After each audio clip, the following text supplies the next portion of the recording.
All right. So with that, I'm really excited today. So I get to have one of my old buddies come and talk, one of my old compatriots from Ventive, Mr. Dennis Burrell. Dennis, I will let you yes. introduce yourself. And The before man, the he myth, the introduces him, legend. yes, but just before he introduces himself, we got to go back one slide, just 1 second.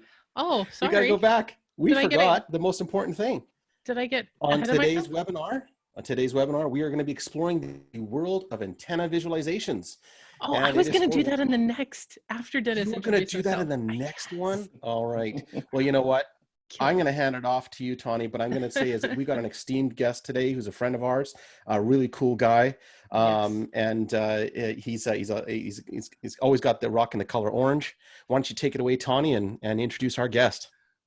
Like I said, Dennis from Ventive, why don't you tell us a little about yourself, Dennis? Hey, hello everyone. My name is Dennis Burrell. I am a senior product planning manager over at Ventive, and what that means is I come up with the RF/antenna products that Ventive brings out. I've been with Ventive now for, let's see, 9 years. Mm-hmm. 9 years this coming December. My Has it previous been life, that long? Has it yes, been it's that been that long? long. Wow. Yeah. Congratulations. Yeah. Yes. In my previous life, I've done previous life, but anyway, work-wise, I've worked at Dell where I was a Wi-Fi manager for all of the laptops, so putting Wi-Fi in the laptops. So well versed with antennas, how to build them, how to manufacture them, how to place them in different types of enclosure scenarios, and those types of things. And then before that, I used to work for Motorola. And a little known fact about that is that I designed the world's first antenna that went into two-way pagers. So maybe dating myself a little bit, but Wow. Dennis. Wow, where's the my words right out of my pager? mouth. Where is my pager? It's one thing I don't have on my desk is historical items, and I had a pager. I had the little blue transparent. yeah. Yeah. So Yeah. You know, so those the two-way pages were the precursor to BlackBerry, right? So that's where BlackBerry got its genesis from as well, and then how BlackBerry took off. So and you wow, I know, did not know that. I did not know that, Dennis.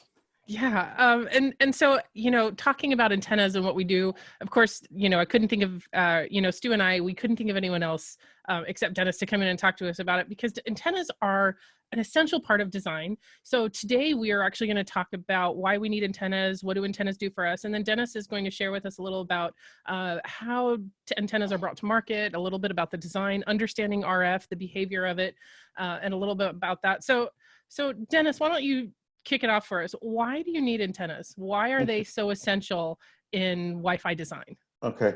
So before we get started, you guys have your hats on and everything. So I thought I wanted to be part of the team. So for today, I'm a rock my hat as well. Excellent. Yes. Love it. Love it. So there you go, Dennis. I'm a big fan of Ekahau's. I like the product. I like that you guys work with the antenna manufacturers, the vendors, to actually incorporate their antennas into your platform so that people can design with antennas, specifically external antennas, because there's definitely a need for it. So and we're going to show some of that today. Yeah, as we have here, antennas transmit and receive signals between multiple wireless access points as well as client devices. And a few reasons why antennas are so important in your design is they help keep RF where you want it. You can concentrate the RF in the desired direction. And we'll talk about directional antennas, omnidirectional. It can block RF where you don't want it, specifically in high density designs. There's reciprocity that increases the ability for client devices and APs to hear each other. It increases density and aggregate throughput. and you reduce co-channel interference by shaping the RF. So one of the things that I call the antenna is the last transformer before free space, right? Mm-hmm. Because when you're transmitting, it's the last transformer. It transforms the electrical current into an electromagnetic wave and then transmits it out. So that's why I call it the last transformer before free space. And then on the other end for receive, it's the first transformer, right? Coming into the radio. So Yeah. just how I look at it. And so, Stu, I'm going to ask you a question. Your experience with external antennas, did you design more? What did you find when you're designing with external antennas? Did you find that it opened up your design, it gave you more possibilities, or did you find it limiting? I actually found it actually opened up more possibilities Mm-hmm. because, you know, you're always constrained with the way access points are positioned. Mm-hmm. They are positioned, you know, like I got on camera here, they're positioned laterally, like, you know, horizontally. Mm-hmm. And there's a lot of times where you have to visualize, well, what if I need to make that into a 45-degree angle ceiling? Or maybe I need to have an antenna that specifically focuses on that area, and I can't quite do that with internal Omni. Mm-hmm. And when I use external, it opens up the possibility of focusing that energy. Mm-hmm. And I think I learned this from Dennis. Dennis would always say, you know, hey, you want to be able to focus where the clients are, right? Right. And you want to time in. Right. And so just to kind of share one quick thing, folks, you know, this was an antenna into the ceiling. There were some limitations about mounting for the AP. It does give you additional mounting options, especially when you're utilizing the external antennas, if you cannot put the AP in a place where it needs to be seen in order to reach where the clients are going to be. And so here we have the antennas, and yes, this is a ventive antenna, but showing how you can hide it and camouflage it into the ceiling. And then the great thing about the modeling capabilities is that you can model that angle, right? Mm-hmm. In the software, right? So you can Absolutely. place it on the wall. You can angle it. You can rotate it. All of those types of things, which gives you the opportunity to see how the radiation pattern is affected by doing those things once you're doing the design and when you're looking at a predictive. I'm so glad you brought that up, Dennis, because how does the RF behave? That's a It's great almost like segue. This actually, you know, this is probably one of my favorite favorite things to know. So what we have here is we have two types of antennas, the directionals and the omnidirectionals. The RF behavior of an antenna is dependent on the type of antenna you use in your design. So for your omnidirectional antenna, you have 360-degree horizontal coverage versus a directional pattern. Mm-hmm. So now 360-degree coverage in the horizontal. So how would I help you visualize that? Assume that you had a donut in front of you, right? And you looked down on that donut. The outer edge of that donut would be your pattern in the horizontal plane. So that's going out. Right. So now for that vertical plane or your vertical beam width, it's also called, you have your vertical beam width. What you do is you take that donut and put it up to your mouth like you're going to eat it. That thickness of your donut would be your elevation or your vertical beam width. Mm-hmm. And so Dennis, before we launch into the next part of talking about the directional patterns, I had a poll question and I wanted to ask folks. So I have a question. And so before I ask it, I'm going to read it to you. Which of the below functions of an antenna is most important to you? So think about that when you are getting ready to deploy or utilize or select an antenna. What is most important to you? So I'm going to give everybody a few seconds to think about that. Is it one? Is it all? Is it two? Is it three? Stu, what are your thoughts? I'm putting him on the spot, Listen, folks. you're putting me on the Sorry. spot, eh? Flexible antenna. I There like you them go, all. Dennis. There's your eight. I like them all because I like visualizing where that energy is going. where we're directing, as Dennis Holmes puts it, the electrons, right? We want to know where they're going, right? Right, exactly. Yeah. And I often, every time I see that, my answer is all, by the way, so I'm going to just put that in there. But I can't answer those questions. Well, it's funny, Stu. I'm gonna share this with everybody. So most everybody agreed. It's interesting. One of the things that I have learned, especially when it comes to selecting different parts or different hardware for your network, is it depends on what you faced in the last situation. If you had a problem with shaping the RF, that's going to be a critical concern to you for your next deployment. If you're having issue with performance, or if all of those things were impacted. So it really depends on what your previous experience or your history has been. So. Right. So then it's finding that happy medium between all of them, right? So sometimes one thing is going to outweigh the other, but all of them play an important role in your deployment. And so, Dennis, share with us, talk about directional antennas, because that's the one I think that we find folks most often use when using an external antenna AP, because they're looking at something very specific. There's a lot of environments that are very conducive to needing a directional antenna. Right. So the directional antennas are designed to push your RF or your signal into a certain direction, right? So depending on the type of gain you need, the beam width of the antenna will change. So with higher gain antennas, you have narrower beam widths. One of the things with directional antennas as well is that you have different factors that come into play outside of the directionality and the gain, which are like side lobe levels and front to back ratio. And those are the different types of things that you want to take into account specifically when you're looking at high density designs. If I was to give an example of how a directional antenna would work, is I would say if you had just a balloon that you blew up, right? And you have a balloon and it's in a circle, and you take that balloon and you squeeze the balloon. When you squeeze the balloon, you change the shape of the balloon and you push it out into a specific direction. That's pretty much how the antenna works as far as for directionals.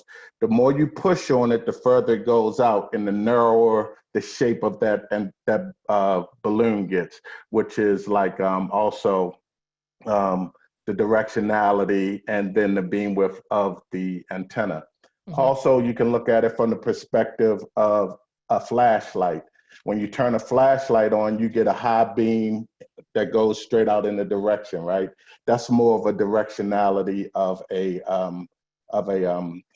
directional antenna, as opposed to an omni. I would liken an omni, if I was talking about lights, like a light bulb in the room. Right. You turn it on, it illuminates all around, everywhere.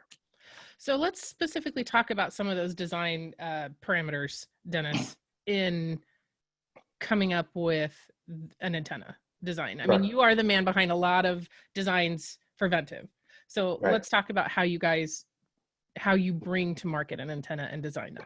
Okay, so basically when you design an antenna, you want to work on specifications that you want that antenna to comprise of, right? Most importantly is that gain of the antenna. What is the gain of the antenna going to be? Specifically, when you're designing for the access points, and you're trying to work with what is out there as far as, for instance, equivalent antennas with the OEMs. Most of their designs are 6 dBi antennas. So that would be an important spec if you're going to make, for instance, an equivalent antenna that matches OEM's antenna. Or in the case of omni, lower gains, because you have more of a omnidirectional pattern, and which entails less gain.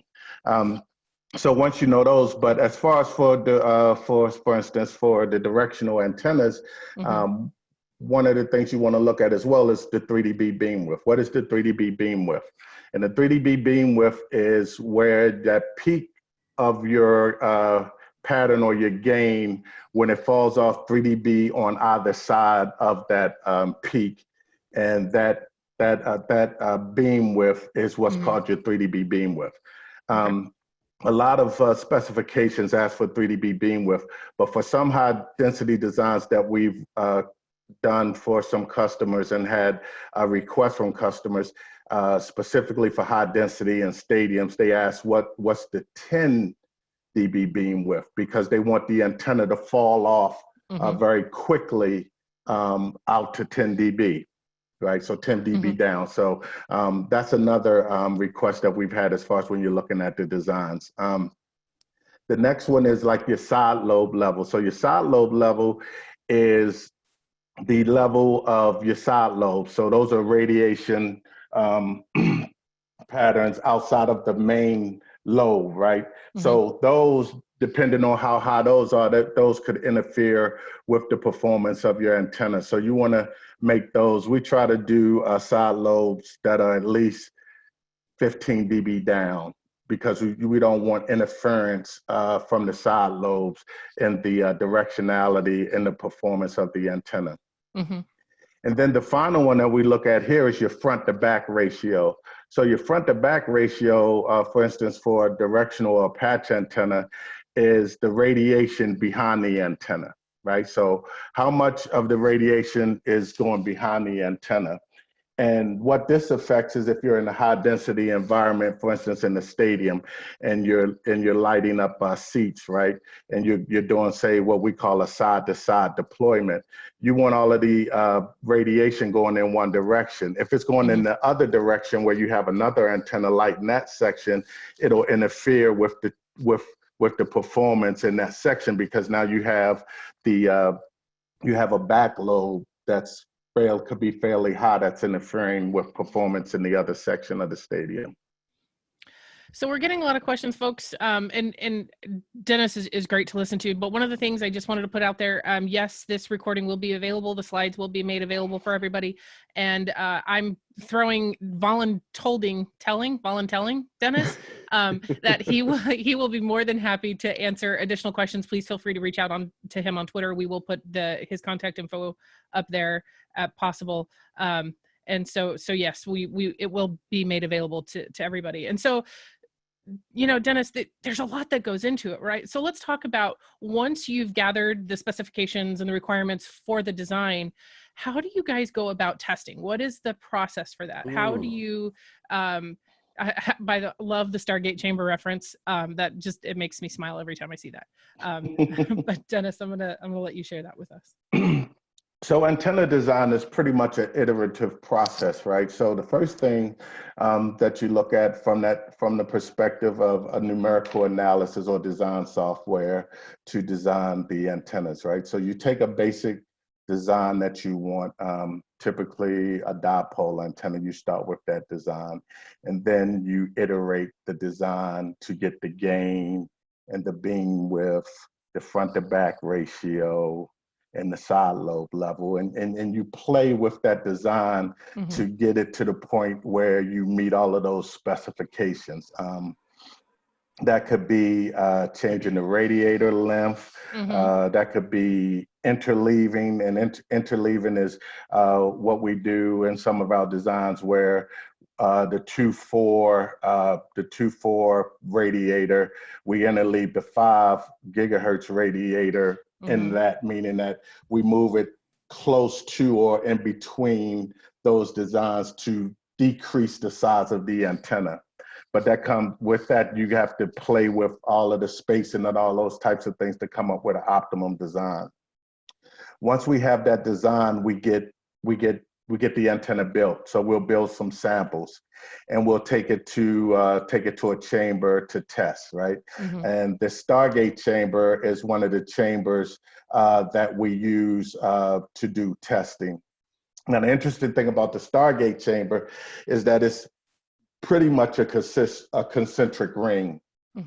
And the antenna is placed into the center of the quiet zone of this ring. Now, the name Stargate probably came, I'm almost sure it came from, and then you guys remember that show Stargate, where they used to go back in time through that ring? This is what this chamber looks like. And encoding all the chevrons into that ring, yes. And another point about this is a little known fact. I actually managed the first Stargate chamber that was built in the U.S. Really? Yes. Wait, so are So we talking about there is a real Stargate chamber? Like yeah, there? this is actually the name of it. Mind It's blown. called the Stargate Okay, Mind chamber. blown. Yeah. Yeah. Stu's going I'm somewhere else. just like, I knew it. I knew there was a Stargate somewhere. Yeah. And the thing about this chamber and what's beneficial about this chamber is that it only takes around, let's say, 15 minutes to do a full sweep of patterns and on the antennas, where the older chambers would take hours to do one antenna. With this one, you could do an antenna. It takes 15 minutes to do a full sweep of frequencies to get all of the performance data. And to the left fast. is yes, it's very fast. So I did not know that. I thought it was a bit longer than that. Yeah, so you could put you could do multiple antennas in a day relative to the older chambers, the older endocoic chambers, where we're pretty much you could do maybe 1 or 2 antennas in a day. Whereas though with this one you could do 8 to 10 antennas in a day, depending on the frequencies that you want to test for and the parameters that you want. And I've been inside one of those, 2 of those chambers. One was a kind of a roundish Stargate one, a small one. And then one was about the size of a small little half basketball court.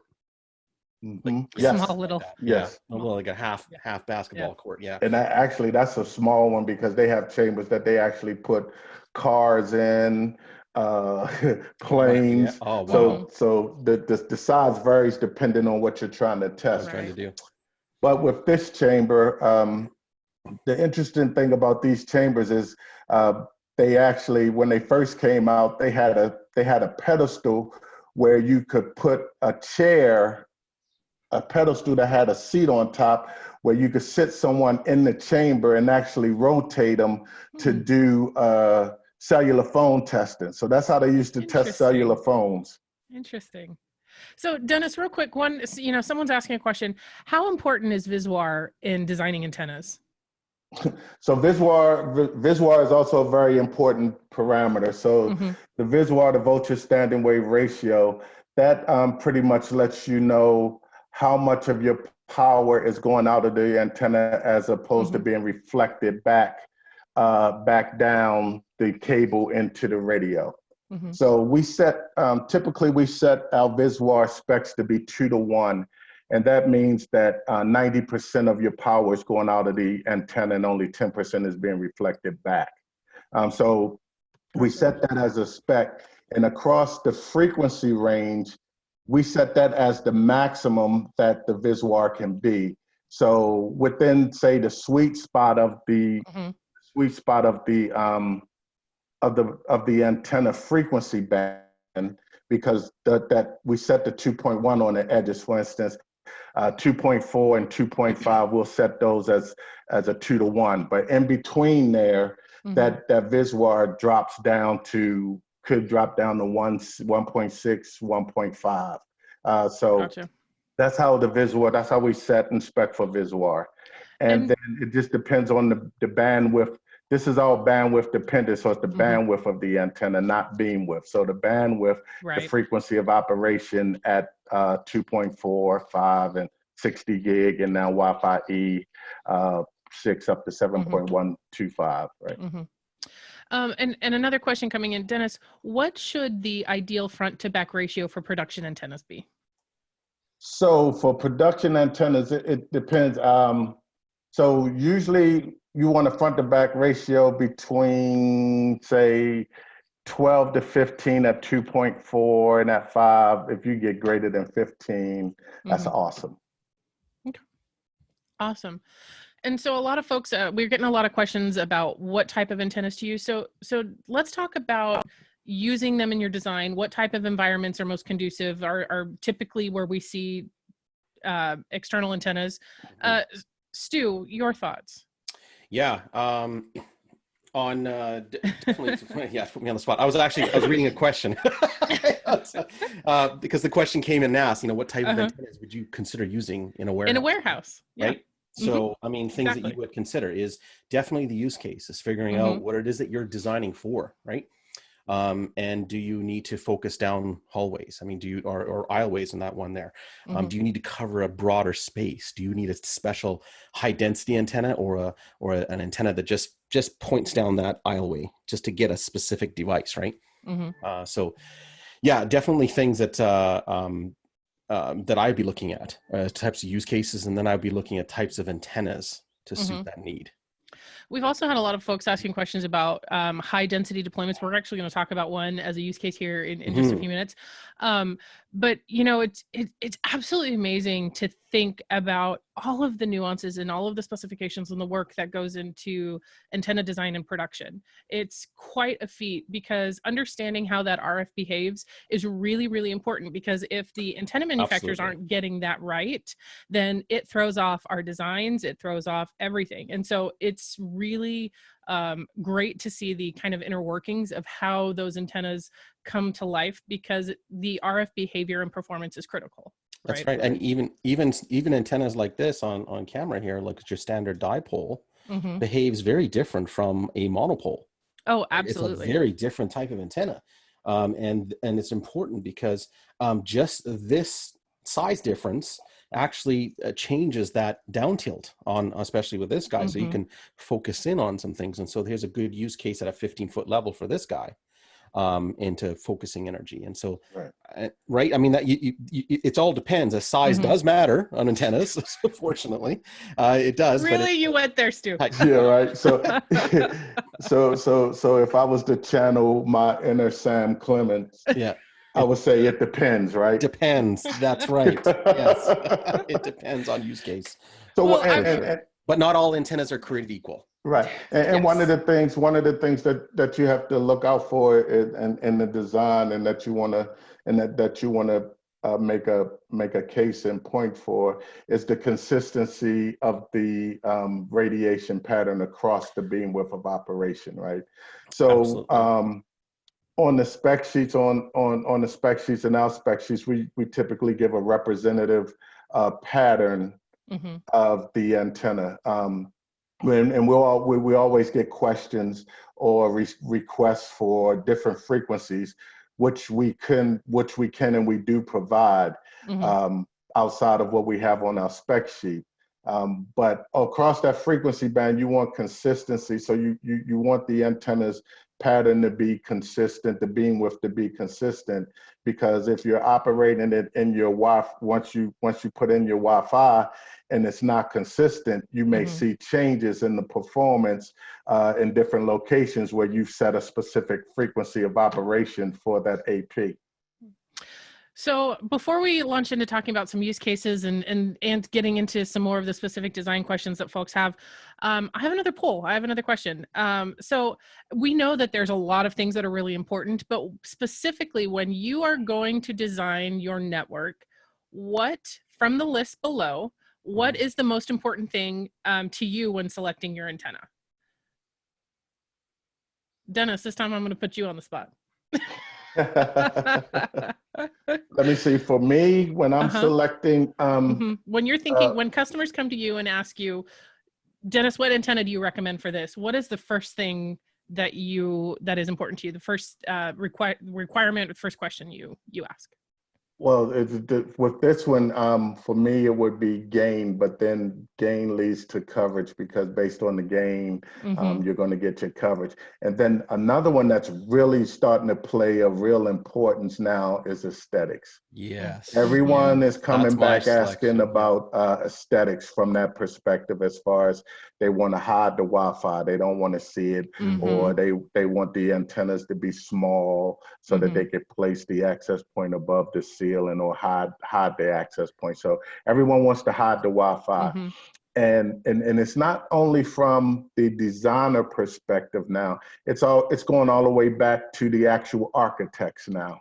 Mm-hmm. That's So, actually doing the building designs. Dennis, before we talk about that, I'm glad you said that because it's interesting. I'm going to sharing the results here. Most folks said coverage and then gain, but what I have found from my experience, especially at Ventive or even now here at Ekahau, everybody's worried about the coverage, and then the first thing they do is they make a recommendation, and the architect or the designer and somebody pushes back and says, no, that's not aesthetic enough for me. You got to have Yes. something else. And so that then becomes really, really critical as you're going through trying to make sure you select the right antenna for performance.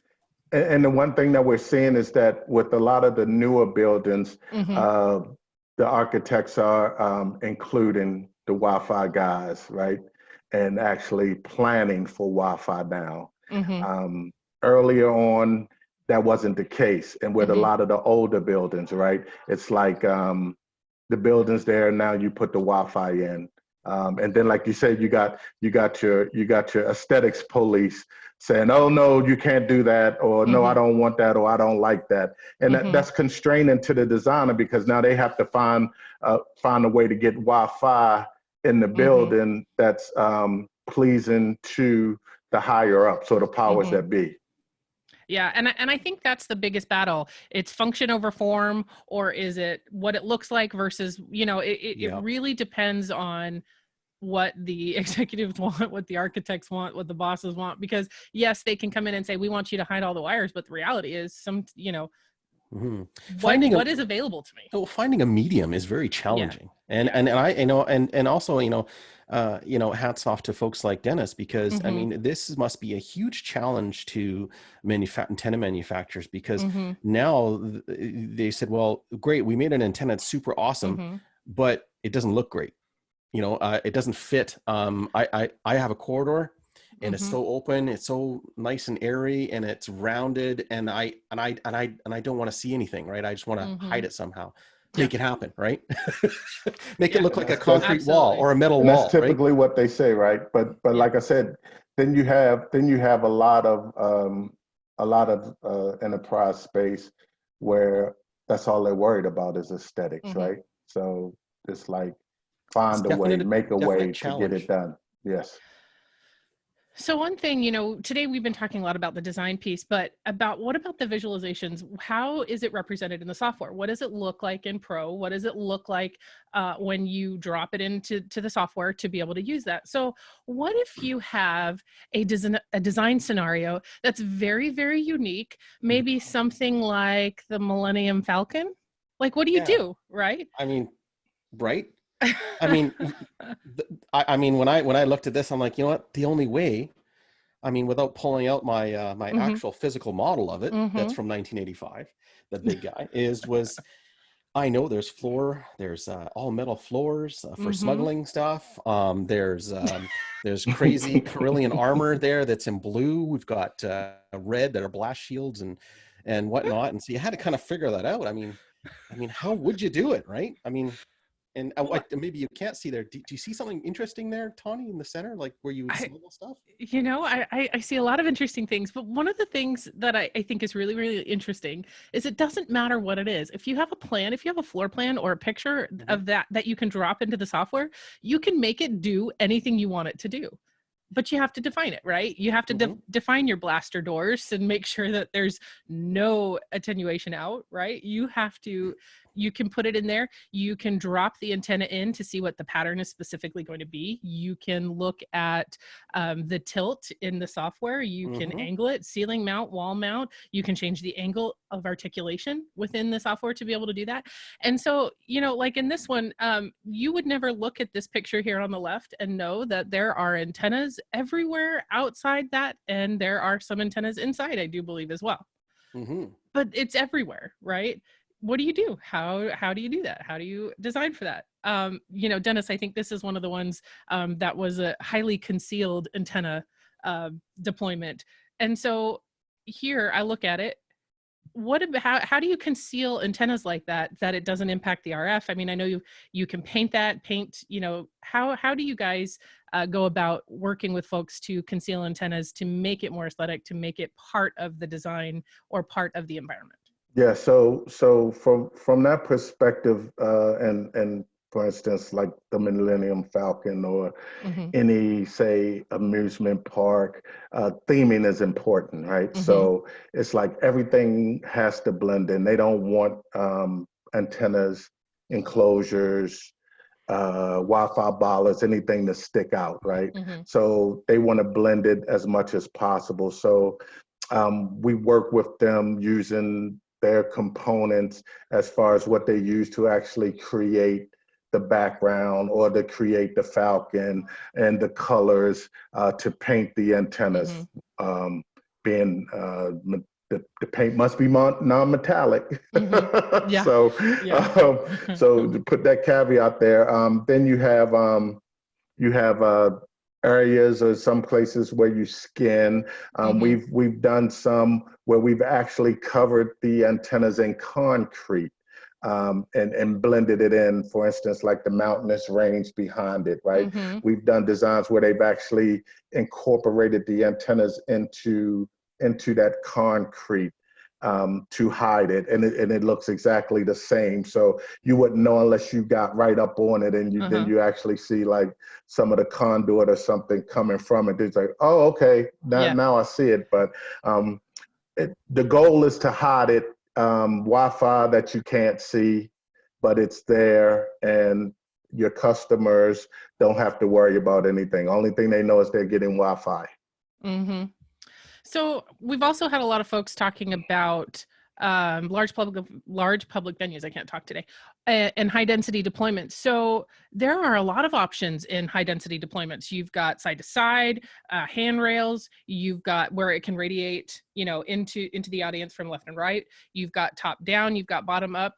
And so this was one. We had taken an antenna and mocked it into the software to show the pattern for, I think this is a large, it's equivalent like a Gillaroo antenna.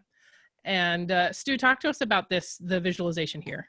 Yeah, so what I've done here with this one is Mm-hmm. I've used I used actually one of Dennis's antennas here. This is his big boy, the 14 dBi antenna. Mm-hmm. And this is the big patch for stadiums. And what it's doing is I'm directionalizing the actual focusing, Mm-hmm. much like in the picture there, focusing the angle of attack Mm-hmm. directly down into the stands, right? So Mm-hmm. it's getting down. Now that you would still going to need antennas, coming from the seat level down the bottom, covering the Mm-hmm. back end, obviously. I didn't put in this design because I didn't want to muddy the waters here, but just to kind Sure. of give you an overview of, like, if you're focusing energy, you want to be able to focus it down each of those aisles, right? Because that's where the people are going to be standing, right? And I Mm-hmm. put this a bit quick, but it's being able to visualize from top down, Mm-hmm. and then what that signal is going to look like as it gets closer. So you put the signal at a certain height and Mm-hmm. walk through it. Yeah, so it's complex, but it's definitely doable here in a large. This stadium here is the first lower bowl, Mm-hmm. and that's about I think 40,000. Think on that side, and then there's an upper bowl which is another 20,000. So it's a Mm-hmm. total of 70K in this football stadium here, so, for CFL. But And sometimes, depending on the need, you can put them in enclosures underneath seats. You can have them, yes. There are a lot of different options. And so the folks are asking specific questions about what antenna you use. It really just depends on what your need is. What are the requirements for your network? And Right. so if you have some specific questions and you have a scenario you want to talk through, I'm going to volunteer Dennis again, tell him. But Dennis would be more than happy to kind of walk through some of the portfolio design about how the antennas can assist in that regard. Right. So yeah, and case in point, to what you guys are saying, Mm-hmm. you got different coverage scenarios, right? Mm-hmm. Specifically down in the lower bowl where you don't have overhangs, where you can Right. place an antenna above and stare it and beam down. Mm-hmm. You see a lot of designs either on handrails going side to side or under the seat. And every stadium's different, and every designer is Right. different. A lot of designers like doing the underseat design Mm-hmm. because they use the human body as far as when they're sitting down to shape the Wi-Fi and make that cell size smaller. And then you have some that love handrail designs because they want to do the side to side. Now, the one thing with the handrail designs is that, you know, they must be ADA compliant, because although they're on a handrail, people still need to be able to grab the handrail when they're walking down. And then with the under seat design, what you have to take into account is the distance of the antenna from someone when they're sitting down. There's a height specification that needs to be met, and if it's not, then you have to go and do what's called specific absorption rate testing to measure how much radiation is going into that person's body when you're setting the specifications for how much transmit power you're going to have coming out of your radio. And I think too, if you're working on an upgrade versus a new build, it also core drilling and a lot of other things are impacting what's happening with your design. So it really depends.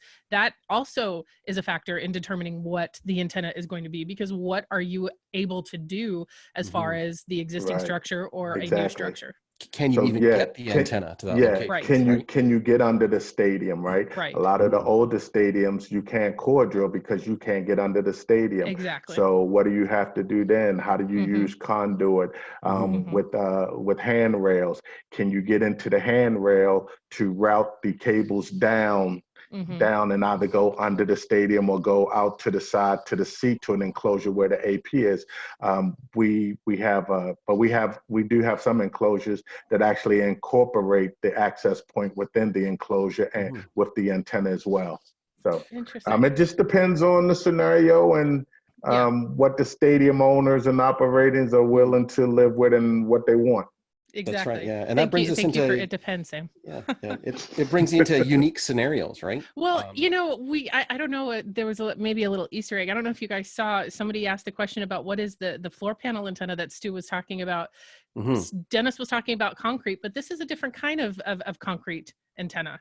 So Dennis, why don't you share with us about this specific antenna, how the testing came about, and how that's different from a ground up perspective versus top down? Correct. Okay. So this is Ventiv's patented floor tile antenna, and what this is these are for raised floor applications where you have a raised floor. And what we did was we worked with one of the major raised floor manufacturers to incorporate an antenna into the concrete of the floor tile, and this gives you a bottom-up design approach as far as from the radiation characteristics of the antenna, as opposed to a top-down being ceiling mounted, for instance, in the enterprise space. And that's one of the things working, you know, Ekahau, we want to make sure that our software is capable to do the things that the antenna manufacturers are doing, right? They're designing. And so typically we see antennas wall or ceiling mounted, but this is a different scenario. In the software, you can change that and show it from the ground up so you can see what the pattern will be. So you can have the same consistency and precise design that you've got utilizing a different type of antenna, utilizing the different type of mounting option. Exactly. And into the image to the left there, you'll see on the Falcon is that I'm actually using just that. So in Ekahau, I can actually set that as pointing up from the floor at 0. And now I'm visualizing Dennis's antenna coming through the floor, right? So I'm seeing that at a 3-foot level. So if I'm looking at it at a 3-foot level, I'm down, that's what the signal is coming up to me, to my device, right? Right. Another thing that's really interesting that you can do with software is, you know, we've asked a couple questions about what is important to you, what factors, what specifications, those type of things. So let's say you have narrowed it down to 2 antennas and you're not quite sure what antenna to use in your design. Well, that's another one of the advantages with the software is that you can compare and look at the visualizations and compare performance, right? So Dennis, why don't you share with us? So this is one of them is a Ventiv antenna. One of them is another brand of antenna. We're not going to say who, but you can compare the patterns and see what the coverage, the differences, the nuances are going to be, right? So Dennis, talk to us about how you guys work to get, like if you're building a comparable antenna to something, or you say, someone comes to you and says, I want you to build a warehouse antenna that's 180-degree beam width, very narrow, 15 degrees. How do you come up with the patterns to be able to do that, to be comparable to that type of specification?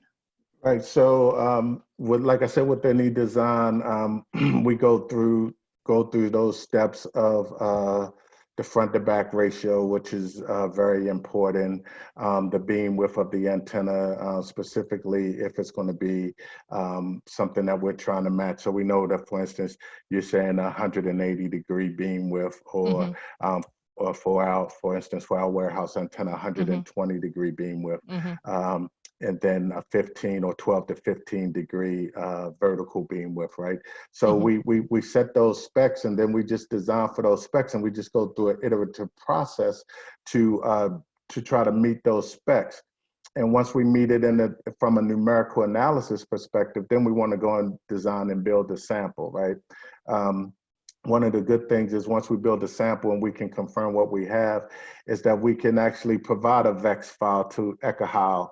Mm-hmm. And Ekahau has been great with putting the antennas not only in their database, but when they release stuff, it's released on when you guys release updates, right? But what I've found and been great for me is when customers need it like ASAP. Mm-hmm. You guys have provided me the VEX file to provide to those customers so that they could go ahead and start their modeling before your revision went in to incorporate or include those antennas into the database. And then what we can do is we can actually put the antennas side by side, and we can look at them to see how they perform or how they stack up. Mm-hmm. So if you look to the left, you can see a comparable beam widths, but better pattern shaping as far as on the antenna. And you can see the difference between the front to back ratio and 2.4 with the antenna on the left and the antenna on the right. And then the same with 5 gig. And you can see the same thing. And then you can see, for instance, if you have ripple in your 5 gig band, or if you have ripple in the pattern, that shows up in Ekahau as well. So we can use that as a comparison type of thing to see if we're online with or online or in line with what the equivalent antennas are supposed to be, or what we want them to be compared to some of the other antennas that are out there. And being a third party manufacturer, that's one thing that's important, because when you're talking to customers about equivalent antennas, some of those questions are going to come up, right? How do you compare to the OEM antenna, or how do you compare to other antennas that are out there? And you can actually show things, or you can actually provide data showing that, or you could talk through what your antenna does. So Ekahau is very, very great with our visualizations from that perspective. And I think that's one of the really, really positive things, especially about the software, is you can drop both of them in there to be able to compare, to look. You've narrowed it down to 2. You want to see what the performance is going to be, what the signal, what the pattern is going to be. And it really gives you a really clear visualization of how they compare to each other. Dennis, a couple of folks are asking a lot of questions, so we've got a few minutes here. How do you manage back lobe and side lobe? Do you have any tips for how to minimize or mitigate that? So is that for an existing antenna? So for an existing antenna, what you can do is there's absorber products out there that you could place on the back of the antenna that will absorb that back lobe. Other than that, it's one of those things, for instance, you can model directionality and the height that you place the antenna, and then also the angle that you place the antenna. So if you're up high and you're pointing it down, that back lobe will shoot up in the air, where it won't interfere, as opposed to your main signal that's going down to the area that you're trying to cover. Someone else asked the question, do you see an issue with utilizing a combination of directional and omnidirectional antennas? Do you think it's good to stick to one or over the other? What about a mixed environment? I mean, because we know that warehouses might have an opportunity. or not opportunity, but be an environment where you have a mixture of omni and directional. You know, do you have tips for managing the different types of antennas within that to make sure that there's no interference? Right. So definitely in the areas for instance, for warehouses where you have to light up an aisle, shoot down an aisle, whether from the wall or overhead, you want to use a directional. But in some of the open areas, if the ceiling is not high enough, so the caveat is being, you definitely have to take into account the height of the ceilings and your mounting and what you're mounting as far as if you're going to use an omni as opposed to a directional. But where you have a ceiling height that's say less than 25 feet and it's an open area, you can use an omni. So we've worked with customers that we do or recommend designs where it's both a directional and an omni. It just depends on the scenario. For instance, what's going to be on the shelves, because when it's empty shelves, you know, you're shooting down the aisle and it's going forever. But what's going to be on the shelves, and hopefully you're designing, when you're doing your design, you're modeling for product on the shelves. And then also from an omni perspective, what's the height that you're going to be placing the omni, and is it an open area as opposed to say down an aisle or within an aisle? So someone else asked a question about some testing with the floor panel antenna. Dennis, you know, so someone asked, what happens when you sit on it? What happens with furniture, et cetera? Can you talk to us about testing? Because that, you know, I've seen it, but for those who don't, RF interference might seem like that's something that's a problem. That's problematic. That's actually a great question. And when we went through the design of this, we not only did modeling, but we actually did testing where we took 50-pound sacks of potatoes to simulate the body, and we actually placed them on the floor tile. We did testing where we had people stand on the floor tile, sit on the floor tile. We put cubicle walls over the floor tile. And what I would say is, as long as there's a spacing between the object that's over the floor tile and the floor tile, you will get radiation from the floor tile antenna. One of the things to be aware of is that just when you're actually deploying it is, you know, make sure that you deploy it kind of in the open area. So for instance, you have cubicles and you're going to deploy it in the hall of the cubicle or in the opening door of the cubicle. But for instance, when you're in an environment, when you're in a conference room or something like that, you can place it under the table, you can place it under the chair, because one of the things we know is that, you know, furniture gets moved around, right? But as long as you have some spacing between the antenna and whatever's over top of it to get some radiation out, it will perform. Thank you, Dennis. Folks, we're getting close to our time here at the end. We've got a lot of questions unanswered, but we will definitely follow up. And we will, like I said, volunteering Dennis to answer those additional questions. I know he'd be more than happy to answer them. But to kind of summarize it and review here today, we've had a lot of great discussion talking about antenna design and what is important and how you can really represent that into the Ekahau software. You know, understanding, you know, someone pointed out earlier, antennas aren't essential, they're critical, they're the key feature and component, they are absolutely important. And so understanding how that RF behaves is critical to your design. Dennis, I love the hat, that's absolutely fantastic. I love the switch to the Vikings, gotta appreciate that. That's my shout out to Whiskey and Wi-Fi, the Whiskey and Wi-Fi guys. That's fantastic. Oh, that's funny. But it is really important because the antennas, there's so many different antennas and they're designed to fit your specific need. Block the RF where you don't need it, keep the RF where you do.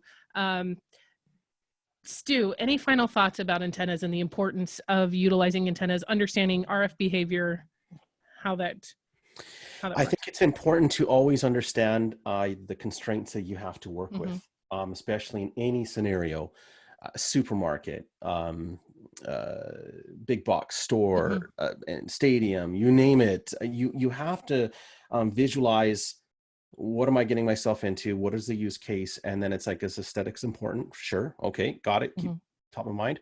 And then put that into a design software such as Pro, and then let Pro help you visualize the types of antennas that are available on the market, right? Mm-hmm. You may be working with one brand here, one brand there, or you're working exclusively on a brand, and then it says, okay, Dennis, what antenna, couple of models you got for me to try out? And I said, Mm-hmm. what? And he says, what are you using for? Okay, try X, Y, and Z. So then I can help visualize that, understand, okay, this is going to be the best behavior, what all the information I've given Ekahau. Then it can say, okay, great, let's go create a bill of materials. Let's Mm-hmm. go and buy something. I'm not buying an antenna and then figuring out, because that's the one I was supposed to use, but then figuring out it doesn't work, right? So you Mm-hmm. want to try to help visualize the best you can to make those informed decisions so you're not wasting time, right? And then, and another thing that it does from that perspective is if there's something that's not out there that you need, right? Because you found it and Mm-hmm. you've gone to Pro and you pulled out different antennas and there's something in there that's just not what you need.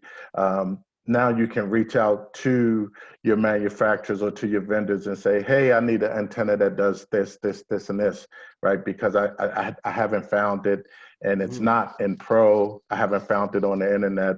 I need a special antenna. What can you do for me? So it also opens that door as well. Well, and to that point, Dennis, I think that's something that's critical. The majority, and I speak that from experience, the majority of antenna manufacturers, their portfolio of antennas is because somebody had a need, and that's how it came about. It wasn't, let's just do all of these things. It's, there was a specific need, and obviously there's a need for that in the market for other folks. Exactly. So we are right up against time, and I want to be cognizant of folks' times. One of the things, folks, if you've ever wanted to be on an Ekahau webinar, if you have interested, or if there's a topic that you would like to hear, please submit, please reach out to Stu, myself, or to the amazing marketing team here at Ekahau, and we'd love to hear your ideas and hear that topic. Absolutely. But I promised I would put Dennis's contact info on there at TGI Wi-Fi Guy, and got it in right before we ended the webinar. So wanted to make sure we have that available. Please feel free to reach out to Dennis. I know he's more than happy to answer any questions. There were a lot of questions we didn't get to. We apologize for that.